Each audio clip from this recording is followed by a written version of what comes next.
Bons dias, boas tardes, boas noites.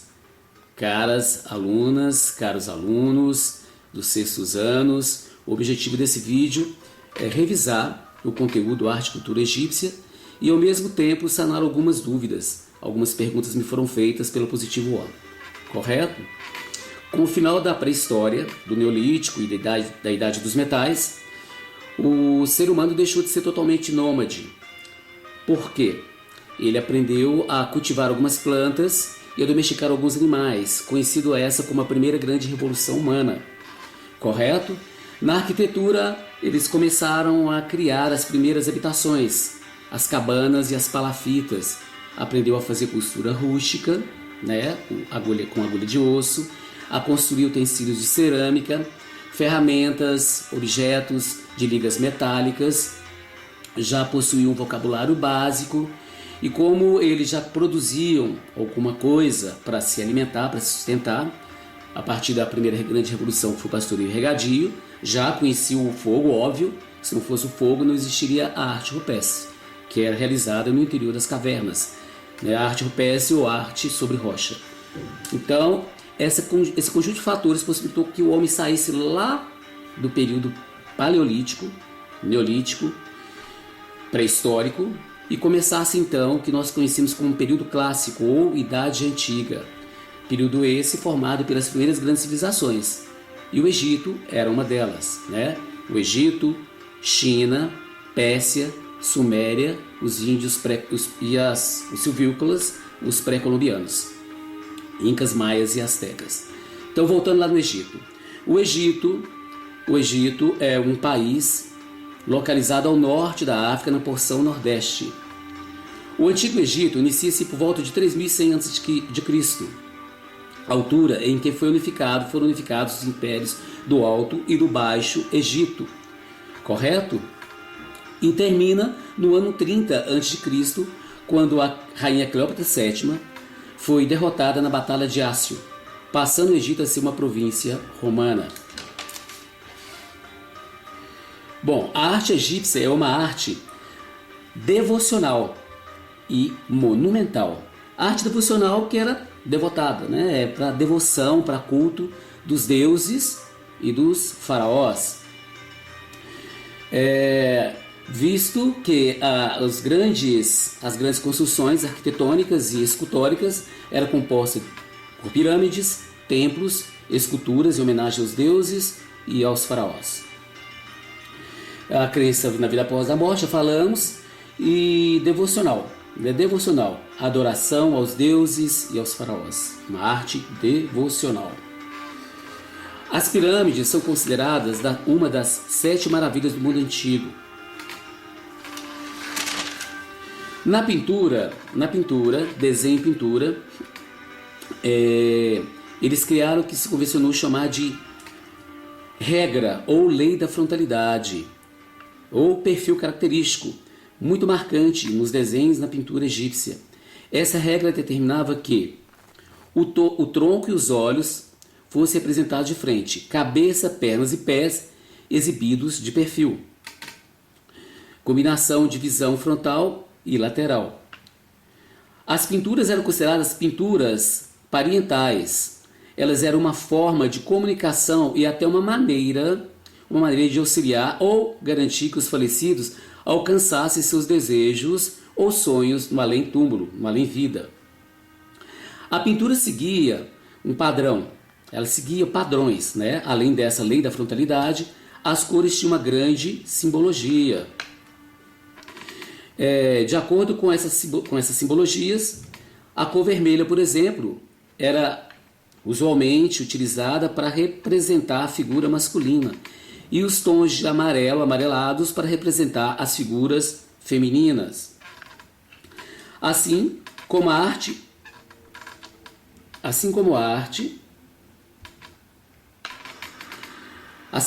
grega assemelha-se à egípcia, ambas apreciavam muito as cores, presente nas estátuas, interiores de templos e túmulos, profundamente coloridos. Perdidas originalmente pela passagem do tempo, elas foram se desgastando com a passagem do tempo, né? As cores não tinham apenas uma função decorativa, mas sim carregadas de simbolismo. Repetindo, né? Vamos lá citar as cores mais utilizadas pelos artistas egípcios. O preto era associado à noite, à morte, mas também à fertilidade e à regeneração. Eles eram associados às inundações do rio Nilo, a terra negra, fértil, né? E também nas representações de deuses, como Osíris e Amosis Nefertari. A cor branca era a cor da pureza, da verdade. Ela era utilizada, eram frequentemente usadas nas vestes sacerdotais, nos objetos rituais, nas casas, flores e nos templos. O vermelho tinha um significado ambíguo, né? Antagônico, contraditório, ou seja, tinha dois significados opostos que se contrapunham.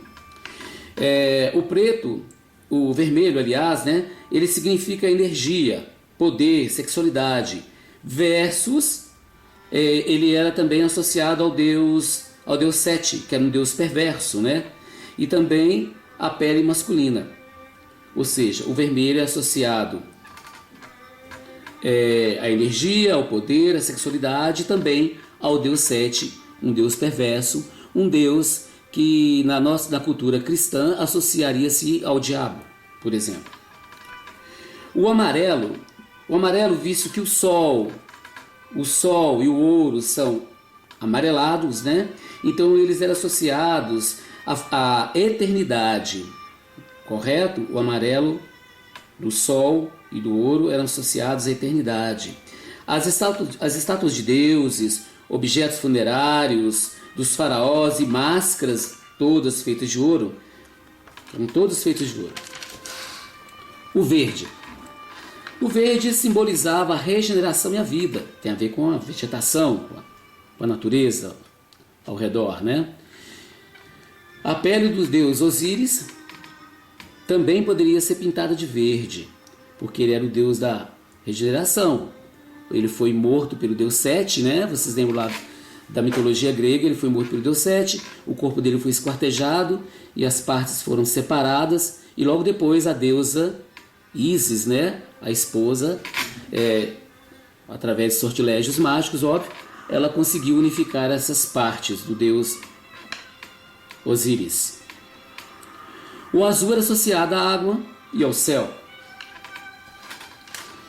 As representações dos deuses na mitologia grega eram compostas por figuras zoomorfas. Alunos aí perguntaram, né? Ô professor, por que os deuses, né, os deuses egípcios tinham corpo humano e cabeça de animais, né?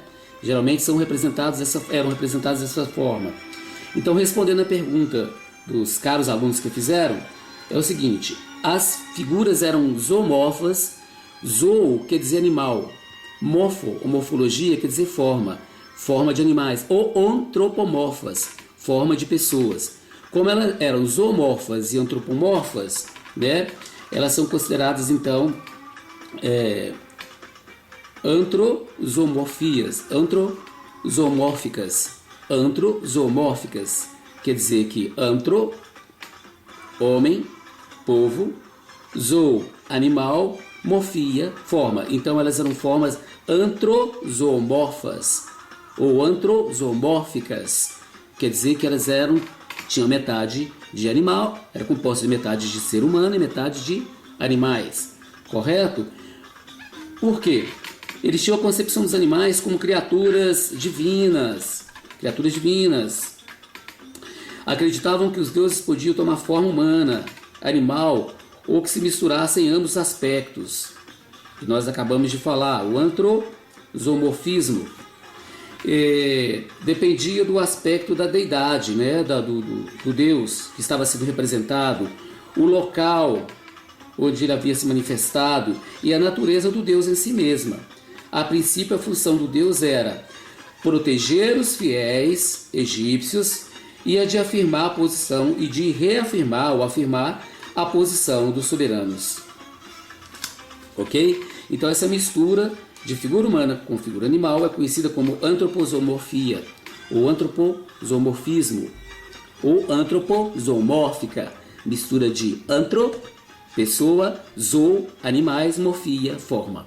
Então tinha essa característica os deuses egípcios. Na pintura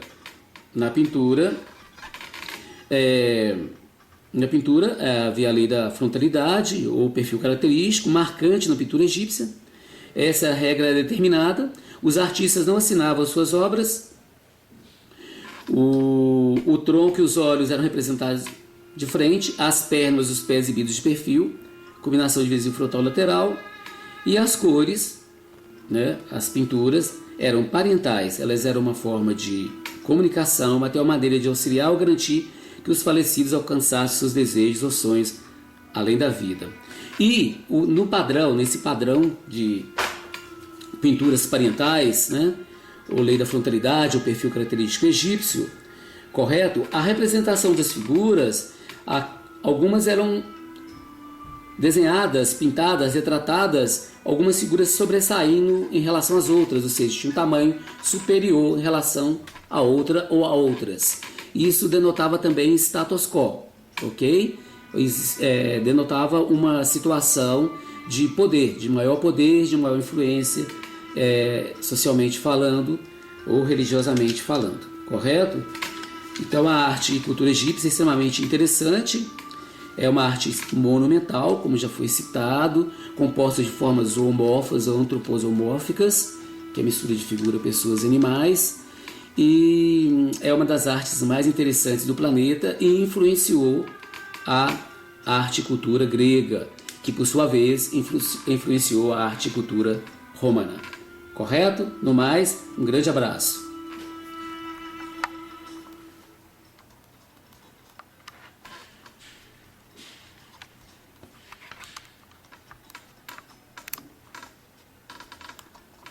No mais, um grande abraço.